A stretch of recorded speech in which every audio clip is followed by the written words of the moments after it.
안녕하십니까. SPM 리서치의 김영주입니다. 엔비디아 실적 나왔습니다. 큰 움직임은 실적 발표 이전에 나왔기 때문에 좀 상대적으로 조용한 움직임이었다 이렇게 생각이 됩니다.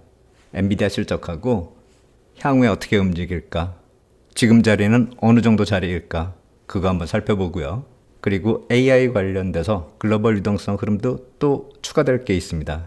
오늘은 글로벌 유동성 관련된 얘기, 그 얘기도 덧붙여서 말씀드리도록 하겠습니다. 실적 발표 나오고 나서 시장의 반응은 거의 이런 식으로 정리하면 될 것 같아요. 믹스드 아웃룩. 그러니까 주가 흐름에 있어서 실적 발표 나올 때 그 수치도 중요하지만 향후 전망도 중요하죠. 그런데 그게 단기하고 중장기가 약간 좀 흐름이 좀 틀리다, 전망이 좀 틀리다 이렇게 봐야 될 것 같습니다. 단기적으로는 안 좋고 중장기적으로는 괜찮다 이 얘기죠.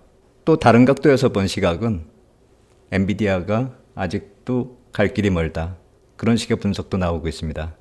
갈 길이 왜 머나 이렇게 살펴보면은 새로운 블랙웰 칩이 출발이 좋다 이거죠. 강하게 출발하고 있는데 이익률에 있어서는 단기적으로 좀 충격이 있을 것이다. 투입되는 비용이 단기적으로 좀 크다 이렇게 분석이 되고 있습니다. 그래서 이익 전망이 단기 시각하고 중장기 시각이 좀 틀리다라는 것입니다.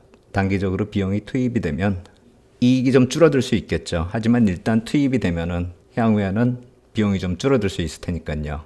그리고 대형 IT 기업들이 투자를 계속 줄인다라고는 하고 있는데 그러한 두려움이 현실화될 정도로 줄이진 않는다 이 얘기입니다. 투자 자금이 좀 줄어들 수는 있는데 그것이 아직은 그렇게 우려할 정도는 아니다, 이런 식으로 해석이 되고 있고요. 엔비디아를 보는 관점에서는 지금 선두 입지를 계속할 수 있는 그 방법을 보여줘야 되는데 그게 다음 달 3월 달에 GTC 컨퍼런스가 주요 주제가 될 것이다. 시장이 이제 그렇게 기대를 하고 있는 것입니다. 이번 실적 발표 때 관련된 얘기가 거의 없었죠. 아마도 3월에는 블랙웰 그 다음으로 나올 수 있는 그 신제품에 대해서 얘기가 나오지 않느냐, 그렇게 예상이 되고 있는 것이고, 설사 그렇다 하더라도 지금 주가가 많이 상승한 상태이기 때문에 3조 달러 기업이라는 것이죠.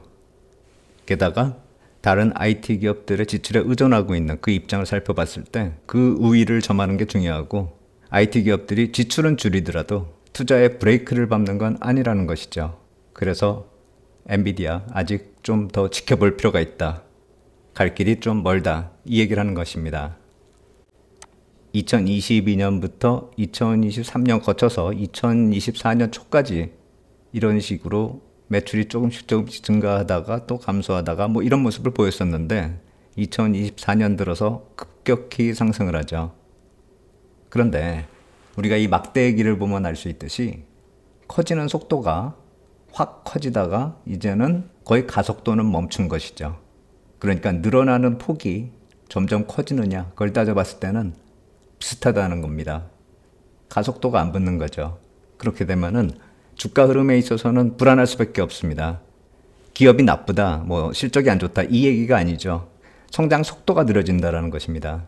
팩트셋 집계를 보면은 올해 S&P 500 기업들 이익을 놓고 봤을 때 12개월 포워드를 놓고 보면은 사상 최고치로 높아져 있는 그 상황이라는 것이죠. 그래서 고평가 논리가 나오는 것이고요. 버블 논리도 마찬가지고요. 그런데 금리가 좀 낮아지면 포워드 EPS를 구해서 올해 주식시장의 예상 수익률을 구할 때 상대적으로 좀 메리트가 생길 수가 있다는 것이죠. 그리고 기업 실적이 증가하면은 그 역시 마찬가지로 포워드 EPS가 높아지면서 PER을 낮출 것이기 때문에 그러한 상황으로 이어지면은 괜찮다 이 얘기죠. 근데 이번 분기 실적은 괜찮았기 때문에 좀 기대를 해볼 만하다 이 얘기를 하는 것이고요. 그러면서 성장률이 포워드 PER에 미치는 영향이 크다라는 것입니다. 성장이 크면 클수록 PER에 대한 시장의 컨센이 높아진다는 것이죠. 그래서 이런 성장률이 중요하다는 것이죠. 키가 계속 쭉쭉쭉 더 커져야지만 포워드 PER을 더 쳐줄 수 있고, 포워드 PER을 더 쳐줘야지만 주가도 빨리 상승할 수가 있겠죠. 그런데 지금은 성장이 정체되어 있다는 것이고 다음 분기까지도 그러한 모습이 이어질 것 같다, 그 얘기입니다. 그래서 실적 발표 나온 다음에 실적은 좋아서 좀 오르는 듯 하다가 향후 전망을 놓고 보니까 다음 분기는 좀 그러네 하면서 비실비실 되고 있는 것이죠. 그러면서 나스닥 시장 같은 경우도 이 상향 추세를 이탈하면서 과매도권으로 진입했다 이렇게 말씀을 드렸죠. 그러면서 이 과매도권에서 더 추가 하락이 나타나면 과거에 나타났었던 이런 모습들요.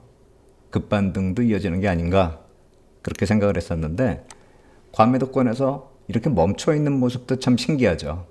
과거에는 깨고 바로 반전하고 또 깨고 바로 반전 그러한 모습들이 자주 나타났었죠.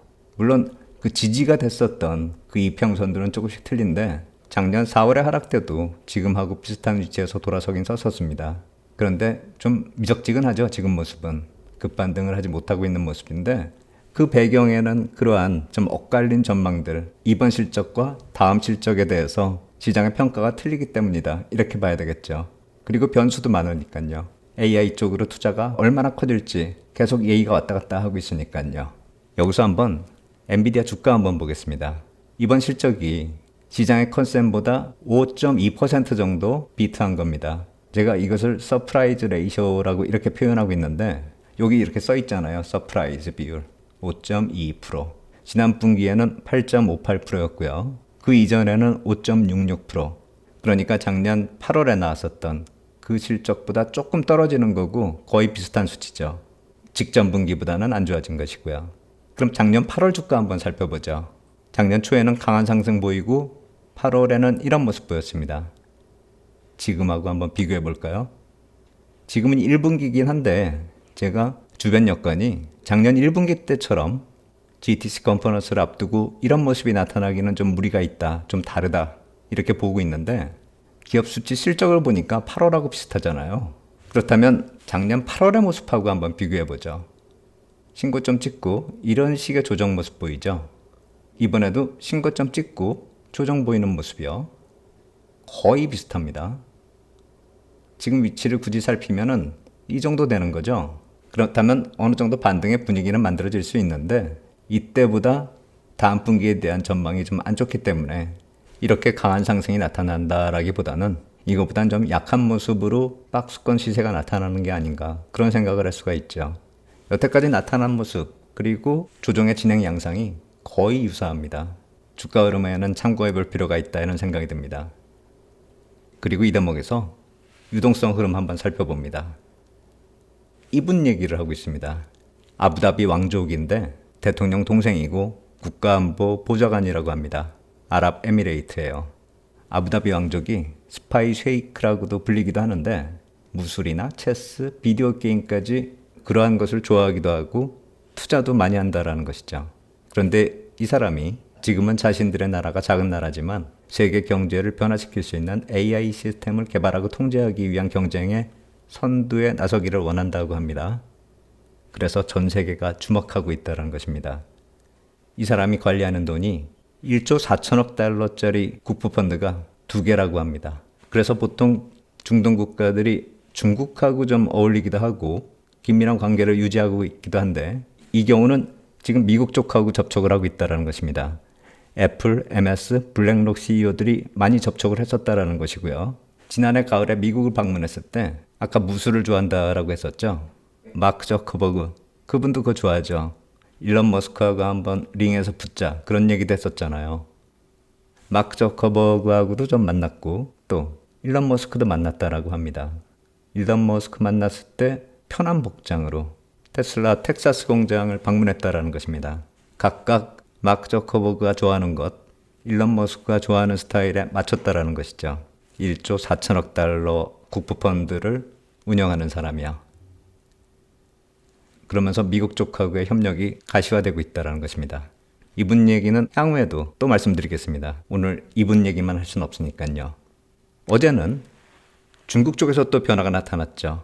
550억 달러 은행에 투입시킨다. 이런 얘기 나왔습니다. 중국 상위 6개 은행에다가 이 은행들이 무슨 문제가 생긴 건 아닌데 부실은 좀 있겠죠. 그런데 아직 그렇게 자본 투여를 할 정도가 아닌데 시장 분위기도 계속 유동성을 풀고 있었던 분위기잖아요. 모기지 금리도 인하시키고 정책 금리도 좀 유지시키고 경기 부양책 당연히 나왔었고요. 금융 시스템 안정을 위해서 유동성 공급 계속 얘기가 나오고 있죠. 어제도 나왔었습니다. 550억 달러. 이런 모습 속에서 어제 미 국채 입찰 7년물까지 마무리했습니다. 2년물, 5년물, 7년물 약간 좀 불안하다, 양이 많다 이렇게 말씀을 드렸는데 2년물, 5년물 무난히 끝났고요. 경쟁률도 해외 투자자들이 많이 들어왔습니다. 이 7년물은 좀 덜 들어왔는데 덜 들어왔어도 입찰 성적이 좋았고요. 하나의 반전 포인트라는 것입니다. 12월까지 미 국채 입찰 계속 안 좋았고 그게 1월까지도 좀 이어졌었습니다. 그러면서 금리 많이 올라갔었죠. 지금 금리 떨어지는 거에 대해서 어떻게 봐야 되느냐 여러 가지 해석들이 있는데 경제가 안 좋아서 그렇다 그런 얘기도 있고요. 그리고 입찰 일정이 있으면 수급의 압박을 받는 게 당연한데 오히려 풀리고 있다란 말입니다. 제가 얘기하고자 하는 게 뭐냐면은 3월부터 유동성 변화가 본격적으로 나타날 수 있고요. 그렇기 때문에 시장의 본격적인 변화는 2월 말부터 반영이 될 수도 있다. 그 점을 보고 있는 것입니다. 1월까지 안 좋았다가 3월부터는 풀리기 시작하는데 2월이 반전 포인트이기 때문에 시장이 조금 먼저 반영을 할 수도 있다는 것이죠. 독일 얘기 말씀드렸고 중국 얘기도 말씀드렸는데 어제 중국 얘기 또 나오고 이제 중동의 유동성도 거론되기 시작합니다. 이번 주 후반에 PCPI 지표가 부담이 되죠. 소비 지표 관련된 불안감이 시장을 억누르고 있기 때문이죠. 그리고 경제 구조가 편중되어 있기 때문에 지표가 계속 안 좋을 가능성이 높습니다. 시장이 긴장할 수밖에 없죠. 인플레이션도 자꾸 높아지는 그런 모습이 나타나고 있고요. 소비는 약화되는 그런 모습이 나타나고 있습니다. 편중된 경제 구조 때문에 이런 모습이 나타나고 있다. 그렇다면은 그것을 어떻게 해석해야 될까요? 경제 흐름하고 경제 지표하고 자산 시장이 제각각 흐름을 가지고 있다. 그 말씀 드렸었죠. 이번 주말에도 안 좋게 지표 나타날 수 있다라고 생각이 됩니다. 시장이 그것을 과연 어떻게 생각할지, 지나간 것을 볼 것인지, 3월 이후의 모습을 볼 것인지, 제가 봤을 때는 시장은 점차 3월 이후를 보고 있다라고 생각이 됩니다. 3월 이후의 변화가 월스트리트저널에서는 스톰, 태풍으로 표현하고 있습니다. 금요일에 경제지표 보고 관련된 얘기, 제가 일요일에 조금 더 깊게 들어가서 분석해서 말씀드리도록 하겠습니다. 일요일 약간 늦은 밤에 동영상으로 다시 찾아뵙도록 하겠습니다. 오늘 여기까지 하도록 하겠습니다. 감사합니다.